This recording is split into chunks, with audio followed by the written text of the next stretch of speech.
మీ ఎలాంటి వ్యాపార ప్రకటనలకైనా వెంటనే మా ఛానల్ సంప్రదించండి. నమస్కారం గురుగారు. శ్రీమాత్రే నమః. గురుగారు, శ్రీ పరాభవ నామ సంవత్సరం ఉగాది రాశి ఫలితాలు చర్చించుకుందాం. సో సింహరాశి వాళ్ళకి ఈ కొత్త సంవత్సరం ఏ విధంగా ఉంటుంది, వీళ్ళు ఎటువంటి జాగ్రత్తలు తీసుకోవాలి, ఉగాది నుంచి మళ్ళీ వచ్చే ఉగాది వరకు ఎలా ఉండబోతుంది వీళ్ళకి? తప్పకుండా అండి. ఫస్ట్ ఆఫ్ ఆల్ ఏంటంటే, సింహం వారికి రాశిలో ఎప్పుడైతే కేతువు యొక్క సంచారం జరుగుతుందో, ఓకే, అట్లాగే ఈ సంవత్సరం కనుక వీళ్ళకి ఆదాయము వ్యయము రాజ్యభుజ అవమానం చూసుకుంటే ఈక్వల్గా ఉంది. అంటే ఆదాయం 5, అంటే ఒక 5 లక్షలు సంపాదిస్తే 5 లక్షలు ఈక్వల్గా ఖర్చు ఉంది. అవమానం 7, మనల్ని మెచ్చుకునే వాళ్ళు ఒక 7 ఉంటే ఇబ్బంది పెట్టే వాళ్ళు 7 ఉన్నారు. అంటే అన్నీ ఈక్వల్గా ఉన్నాయి వీరికి. అయితే ఈ యొక్క ఫలితాలు చెప్తుంది నేనైనప్పటికీ చెప్పిస్తుంది సాక్షాత్ లలిత అమ్మవారిగా భావిస్తూ, ప్రధానంగా ఇక్కడ మనం గ్రహస్థితి ఎలా ఉంది అండ్ మనకి గ్రహాలు ఎలా ఉన్నాయనే దాని మీద మనం ఉంటుంది. ఫస్ట్ ఆఫ్ ఆల్ ఏంటంటే, ఆదాయము వ్యయము ఒకలాగే ఉంది కదా, ఇలాగే జరుగుతుంది అనుకోవడానికి లేదు. మీ పర్సనల్ చార్ట్లో కనుక మీకు మంచి ధనయోగము, నీచభంగ రాజయోగము ఇలాంటివి జరిగితే, మీరు అష్టమశని నడుస్తున్నాయి. ఇప్పుడు చూడండి, సింహం వారికి అష్టమశని నడుస్తుంది. సప్తమంలో రాహు ఉన్నాడు, లగ్నంలో కేతు, 11వ స్థానంలో గురువు ఉన్నాడు. అంటే మేజర్ ప్లానెట్స్ మనం తీసుకుంటాం కాబట్టి అష్టమశని కదా అని మనం భయపడాల్సిన పని లేదు. నేను దానికి చాలా ఉదాహరణలు కూడా చూపించాను గతంలో. లగ్నంలో కేతు సంచారం జరుగుతున్నందుకు ఫస్ట్ మీరు ఈ ఆదాయ వ్యయాల విషయంలో మీరు కంట్రోల్ చేసుకోవాలి అని అనుకుంటే, గణపతిని నిద్రలేచిన వెంటనే గణపతిని తలుచుకుని ఒక్క కాసేపు అట్లా ధ్యానం చేసుకోండి. క్లారిటీ వస్తుంది ఫస్ట్ ఆఫ్ ఆల్. ఎందుకంటే మీ ఆదాయ వ్యయాలన్నీ కూడా మీ ఆలోచన మీదే ఉంటుంది. మీరంత క్లారిటీతో ఉంటే మీరంత కన్ఫ్యూజ్ అవ్వరు. ఎప్పుడైతే కన్ఫ్యూజ్ అవ్వలేదో రాంగ్ స్టెప్ వేయలేదో మీరు సక్సెస్లో ఉంటారు కదా, అట్లా. సో ఫస్ట్ మీరు చేయవలసింది గణపతి ఆరాధన. అయితే మరి ఈ ఆదాయాన్ని వ్యయాన్ని కంట్రోల్ చేసుకోవచ్చా అంటే చేసుకోవచ్చు. మీకు ధనాధిపతి ఎవరు అనేది తీసుకోవాలి ముందుగా. సింహం వారికి ధనాధిపతి బుధుడు. అంటే మీరు ఎంత విష్ణు సహస్రనామాలు లేదా ఓం నమో నారాయణాయ అనే మంత్రాన్ని మీరు చాంట్ చేస్తూ ఉంటే ఖచ్చితంగా 100% మీ యొక్క ఆదాయం పెరిగి తీరుతుంది. ఇంక అందులో డౌట్ లేదు. అలాగే వ్యయస్థానంలో ఏ గ్రహము లేదు. కానీ వ్యయంలోకి మనకి సెకండ్ హాఫ్లోకి వచ్చేసరికి, అంటే జూన్ నుంచి మనకి గురువు వస్తున్నాడు. సో దీన్ని బట్టి ఏంటి, జూన్ నుంచి కొంతవరకు ఎంతో కొంత మీకు వ్యయం అనేటువంటి పెంచడానికి గురువు వస్తున్నాడు. అప్పుడు ఏం చేయాలి, జూపిటర్ దేనికి కారకుడని తీసుకోవాలి. జూపిటర్ ఏంటి మనకి గోవులు, పుణ్యక్షేత్రాలు, పుణ్యతీర్థాలు. మీరు కనుక ఇన్వెస్ట్మెంట్ ఖర్చు పెట్టడం కనుక వీటి మీద కనుక పెడుతూ ఉంటే బాగుంటుంది. అట్లాగే మరి గురువు ఉన్నాడు కదండి 12వ స్థానంలో, గోల్డ్లో ఇన్వెస్ట్మెంట్ చేయొచ్చా అంటే ఇది ఎప్పుడు కూడా పర్సనల్ చార్ట్ చూసుకోవాలండి. గురువు రవి బాగుంటే గోల్డ్, చంద్రుడు గురువు బాగుంటే సిల్వర్, అదేవిధంగా కుజుడు బాగుంటే ల్యాండ్స్ ఆర్ కాపర్. గురువు అండ్ అట్లాగే 4th హౌస్ బాగుంది అనుకోండి, కాస్త మీకు 4th లార్డ్ కూడా బాగుంటే మీరు ఇత్తడి మీద ఇన్వెస్ట్మెంట్ చేయొచ్చు. అలాగే శని బాగుంటే ఐరన్ మీద, ఆయిల్స్ మీద ఇన్వెస్ట్మెంట్ చేయొచ్చు. అట్లా మీకు ఏ పర్టికులర్గా, ఎందుకంటే ఇప్పుడు చాలామంది ఏం చేస్తుంటారంటే, 12లో గురువు వచ్చాడు కదండి, గురువు వచ్చాడు కదా నేను గోల్డ్లో ఇన్వెస్ట్మెంట్ చేస్తా అంటాడు. హైలో ఇన్వెస్ట్మెంట్ చేస్తాడు, ఒక్కోసారి అమ్మో పడిపోతుందని అమ్మేస్తాడు. అట్లా కాకుండా పర్టికులర్గా మీ పర్సనల్ చార్ట్లో ఇన్వెస్ట్మెంట్ చేసే టైం నడుస్తుందో లేదో చూడాలి. మీ సింహము వారికి 12లో గురువు ఉన్నందుకు కొన్ని పుణ్యకర్మలు చేసుకుంటూ ఉన్నట్లయితే ఈ 5-5 ఉన్న కాన్సెప్ట్ని మీరు ఖచ్చితంగా బ్యాలెన్స్ చేసుకోవచ్చు. అంటే ఆదాయాన్ని పెంచుకోవచ్చు, వ్యయాన్ని తగ్గించుకోవచ్చు. ఇది మెయిన్. ఇక రాజపూజ్య అవమానం 7 ఉందంటే మెచ్చుకునే వాళ్ళు ఎక్కువే ఉన్నారు, ఇబ్బంది పెట్టే వాళ్ళు ఎక్కువే ఉన్నారు. సో అంటే మనల్ని అవమానించే వాళ్ళ సంఖ్య తగ్గించుకోవాలి అంటే మీరు ప్రధానంగా మీరు జాబ్లో మీరు ఎక్కడైతే కెరియర్కి వెళ్తారో, ఎందుకంటే ఇక్కడ ముఖ్యంగా మీ కెరియర్లో అవమానం జరుగుతుంది అని ఉంది సింహం వారికి. అంటే మీరు ఏదైతే వృత్తి చేస్తారో, వ్యాపారం చేస్తారో అక్కడ. కాబట్టి అక్కడికి వెళ్ళిన ఒక్క 10 నిమిషాలు ముందు శ్రీమాత్రే నమః అని చాంటింగ్ చేసుకోండి. శ్రీమాత్రే నమః అనే చాంటింగ్ లేదా విష్ణు లలిత సహస్రనామాలు వినడము 100% ఇబ్బందినివ్వదు. లేదా అలా కాదు ఏదైనా మంత్రం ఉందా అంటే ఓం కర్పూర వీటికామోద సమాకర్ష దిగంతరాయ నమః.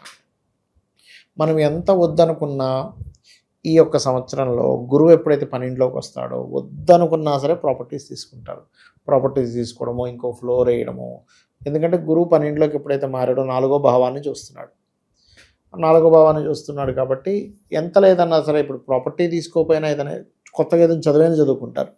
ఈ కోర్స్ చేస్తానండి, ఇందులో నేను డబ్బులు కడతా అంటాడు. ఏదో ఒకటి అక్కడ జరుగుతుంది. ఎందుకంటే అక్కడ వచ్చింది న్యాచురల్ 4th హౌస్లోకి, లగ్నం నుంచి 4th హౌస్ నుంచి వస్తుంది.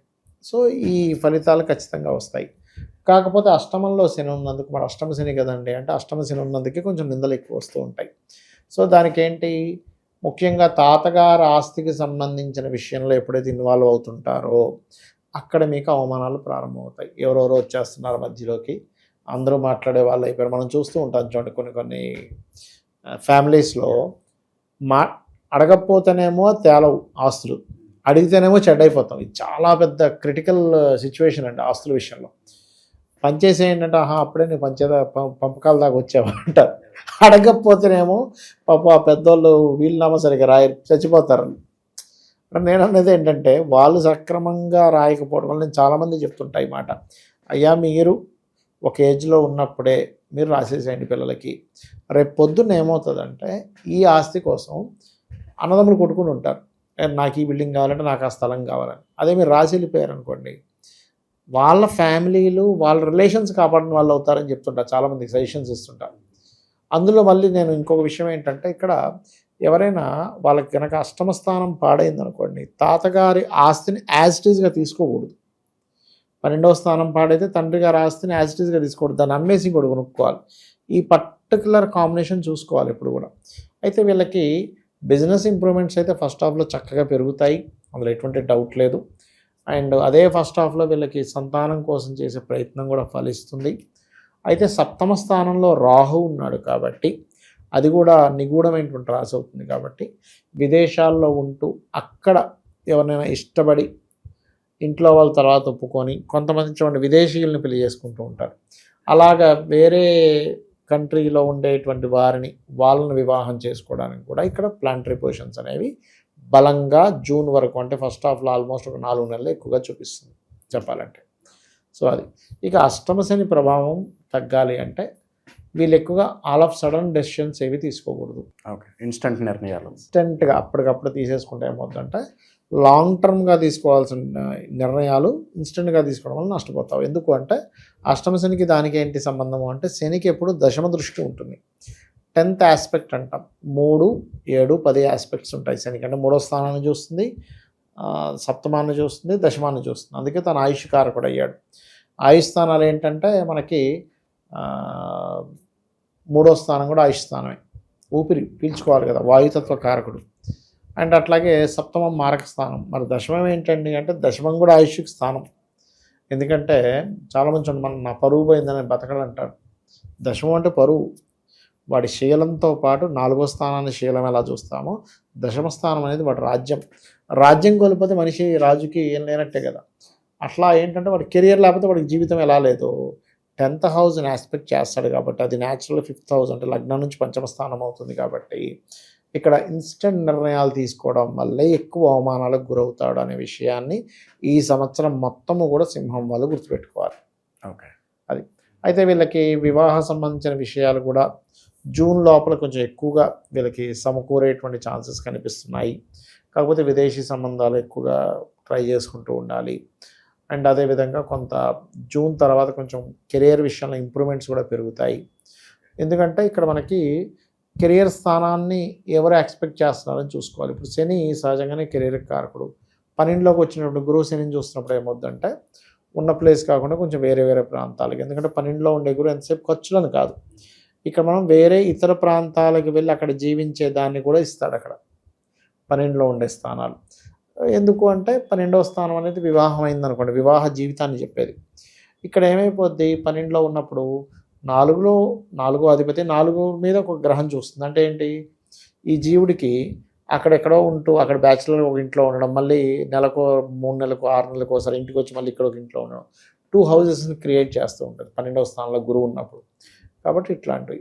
అయితే వీళ్ళు ఎప్పుడూ కూడా అనవసరమైనటువంటి ఖర్చులు తగ్గాలి ఈ పరాభవ నామ సంవత్సరంలో. అంటే ఎందుకంటే పరాభవ నామ సంవత్సరానికి రాజ్యాధిపతి గురువు ఫస్ట్ హాఫ్లో 11th హౌస్లో ఉండి సెకండ్ హాఫ్లో 12th హౌస్లో ఉంటున్నాడు. అంటే ఏవో నేను ఇప్పుడు ఇక్కడ కనుక జల్సా చేయకపోతే నాదేదో తక్కువైపోద్దన్న దాంట్లో ఫస్ట్ హాఫ్లో వల్ల అవమానాలు పాలవుతాడు, లేదా నువ్వు ఎంజాయ్ చేయడం నీకు రాదనేటువంటి కోణంలో అవమానాలు ఫీల్ అవుతాడు. కొంతమందికి అట్లాగే ఉందండి. మనం ఒకసారి ఇట్లాగే ఒక ఆవిడ ఒక అతను వదిలేసింది. ఎందుకు వదిలేసిందంటే ఆయనకి అసలు జల్సా చేయడం రాదండి, ఎంజాయ్ చేయడం రాదండి అని వదిలేసింది. అదేంటి అంటే నాకు నచ్చలేదు అన్నది. కొడుతున్నాడా అంటే కొట్టట్లేదు, తిట్టట్లేదు. ఏంటయ్యా అంటే పొద్దున్నే లేస్తాడు, చక్కగా ఆయన పూజ ఆయన చేసుకుంటాడు, టిఫిన్ తింటాడు, జాబ్కి వెళ్తాడు, మళ్ళీ వస్తాడు, ఇంట్లో చక్కగా కూర్చుంటాడు, టీవీ చూసుకుంటాడు, నేను పడుకుంటాడు. ఆవిడకి కావాల్సింది ఏంటంటే ఒక సర్ప్రైజ్ కావాలి, ఒక సినిమా తీసుకెళ్ళడం కావాలి, లేకపోతే ఒక ఎంజాయ్ చేయడం, వెకేషన్కి వెళ్ళడం కావాలి. వెళ్దాము అంటే అమ్మ అవన్నీ ఎందుకు వెళ్తాం, బయటకు వెళ్తే ఫుడ్ పాయిజన్ అవుద్ది అంటాడట, అందుకని వదిలేసానని చెప్పింది ఒక ఆవిడ. నాకైతే నిజమే కదా. అంటే కొంతమందికి ఇప్పుడు హోమ్లీగా ఉండాలనుకునే వాళ్ళకి అది నచ్చచ్చు, కానీ అట్లా కాకుండా కొంతమంది రెస్ట్రిక్ట్ చేస్తున్నట్లు ఫీల్ అవుతారు. ఫీల్ అవుతారు కొంతమంది. అలా ఉన్నప్పుడు అంటే అందుకే మ్యారేజ్ మ్యాచింగ్ ఇవి చూడాలని చెప్తూ ఉంటారు. కాబట్టి ఇక్కడ ఏంటి 12వ స్థానంలో గురువు వచ్చాడు అనుకోండి సెకండ్ హాఫ్లో, ఇక్కడ ఏమైపోతుంటుంది అంటే అనవసరంగా గొప్ప కోసం ఖర్చు పెట్టడం వల్ల తర్వాత నువ్వు బరాబరం పొందాల్సి వస్తుంది సింహం వారు. కాబట్టి ఈ విషయాలు జాగ్రత్త పడుతూ ఉండాలి. ఇక వీరికి సంతాన యోగం అయితే ఉందని చెప్పాను ఫస్ట్ హాఫ్లో, అవన్నీ బాగానే ఉన్నాయి. కాకపోతే ఏంటంటే అష్టమ శని నడిచేటప్పుడు ఎప్పుడైనా సరే మనం వాటర్ ప్లేసెస్, ఎందుకంటే వాటరీ సైన్లో ఉన్నాడు కాబట్టి శని, కొంచెం నీటి ప్రాంతాలకు వెళ్ళినప్పుడు ఈ సంవత్సరం ముఖ్యంగా జాగ్రత్త పడాలి వీళ్ళు. బాగా శత్రువులు ఎక్కువగా ఉన్నారు, నరఘోష నరదిష్టి నాకు బాగా అధికంగా ప్రభావం ఉందనుకుంటే వీళ్ళు ఏం చేస్తే బెటర్ అంటారు? ఒకటండి, వీళ్ళకి ఇప్పుడు ప్రజెంట్ రాశిలో కేతు సంచారం కాస్త 12లోకి వెళ్తుంది. 6వ స్థానంలో రాహు ఉంటున్నాడు. ఎప్పుడైతే 6వ స్థానంలో రాహు వస్తున్నాడో శత్రువుపై జయాన్ని కలిగిస్తాడు. సో వీళ్ళకి నవంబర్ నుంచి శత్రుపీడ కూడా తగ్గుతుంది అని మనం చెప్పుకోవచ్చు. కాకపోతే ఇక్కడ ఏంటంటే ఈ లాంగ్ టర్మ్ అంటే ఏంటంటే ఇక్కడ మనకి చూడండి, వివాహ సంబంధించినటువంటి విషయాల్లోనే కొంతవరకు శత్రుత్వాలు ఏర్పడడం ఇట్లాంటివన్నీ జరుగుతూ ఉంటాయి. అంటే మనం ఒక సంబంధం అనుకున్నాము, ఆ సంబంధం చెడగొట్టే శత్రువు ఒకడు ఉంటాడు.